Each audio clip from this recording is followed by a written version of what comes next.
Leaders from across the world have been gathering in Glasgow, Scotland for the 26th Conference of the Parties, or COP26, to confront climate change.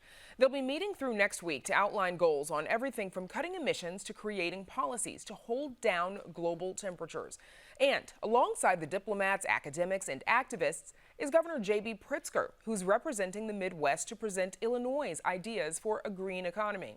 Joining us to talk about this are Jen Walling, Executive Director of the Illinois Environmental Council, and Jack Darren, Director of the Sierra Club's Illinois chapter. Welcome back, both of you. Jen Walling, let's start with you, please. What are your impressions of this conference?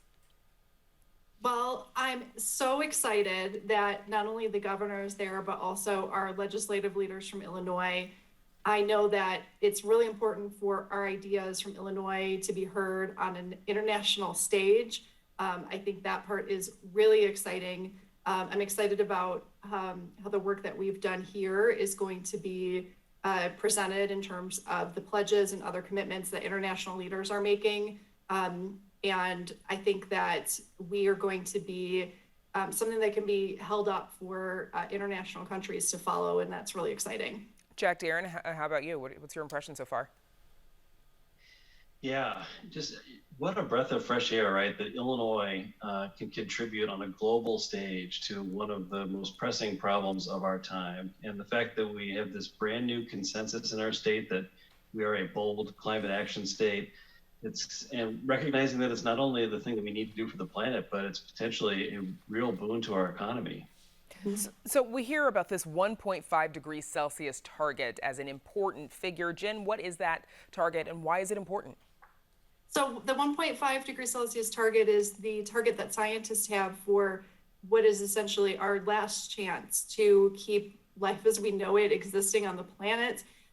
It's a really important target that scientists have put together to sustain our world. And this conference is really focused. A lot of people have called it a last chance for global leaders to get together and figure out real bold actions that we can do. It can't just be pledges. It has to be things that we are doing right back at home, like we are, whether it's our city of Chicago environment budget, the Climate and Equitable Jobs Act in Illinois, or what might happen with the federal government. So this is a time that requires really bold action, and that's what this conference is about. And when you say last chance, just so viewers at home are clear, this means if there is not something done and soon, it could lead to much more extreme weather conditions on the planet because of climate change.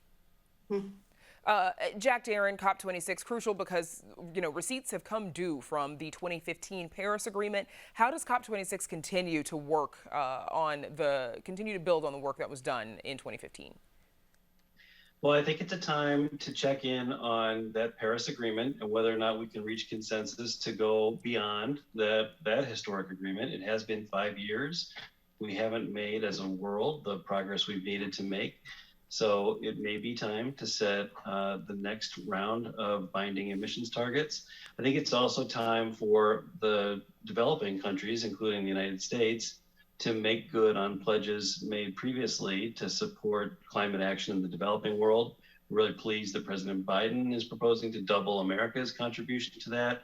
So hopefully other world leaders will follow. And then we can finalize those commitments by passing a Build Back Better plan soon in Washington that includes bold climate action. And President Biden, he was there this week as well, and he spoke on jobs. Here's a bit of what he said. Building out our climate infrastructure can and should help drive a sustainable economic recovery. From the first meeting we had, I apologize for the repetition, but I look at climate and dealing with climate change, and I see jobs, good jobs, economic development and movement. That's what I see. So, Jen, the Climate and Equitable Jobs Act in Illinois recently passed. What does a green economy look like? Well, I think a lot of people have thought that a green economy will mean cutting jobs or people shivering in sweaters as we turn the heat down. And that has turned out to absolutely not be true. There is so much economic investment. There are so many jobs in addressing the climate crisis. And coupled with the cost of doing nothing is hundreds and thousands of times much more expensive than the cost of actually addressing the issue.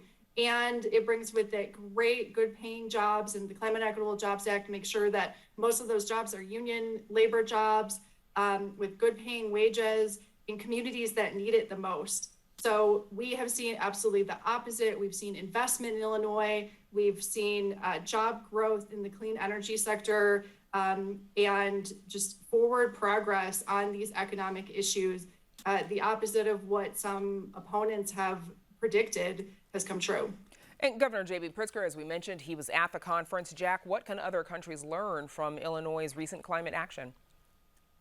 Yeah, so we have to set bold commitments at this conference, but that doesn't mean it's going to be easy. And it wasn't easy in Illinois to pass our Climate and Equitable Jobs Act. But I think a couple things that were different this time around for Illinois are good lessons for the world. Number one, if we have leaders who are committed to science and have that in the front of their minds and evaluate proposals based on where they get us, whether they get us where scientists say we need to go, that's huge. That was Governor Pritzker and legislative champions leadership.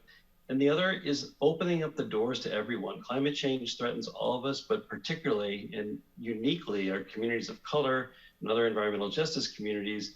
They need to be at the table. Their leaders, their values, and their needs need to be front and center. And we did that here in Illinois, and it helped make the bill stronger. It helped build the movement to pass it. And those are really two principles that our whole world needs to follow. So I think Governor Pritzker's got some really good advice to accompany his new accomplishments for the world. And while Biden was at the conference, of course, the specifics of combating climate change in the Build Back Better plan were still contested. Jack, before we let you go, we've got about 30 seconds, but how does that look to other countries? How does that impact him on the world stage?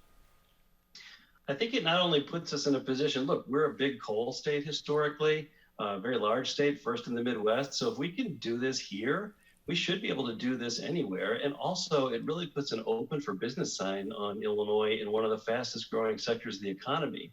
Wind and solar and electric vehicles, having set these targets puts us really in a good place to win those high quality jobs for Illinois as well. Okay, more work to be done. Jen Walling and Jack Darren, thank you so much for joining us. Thank you. Thank you.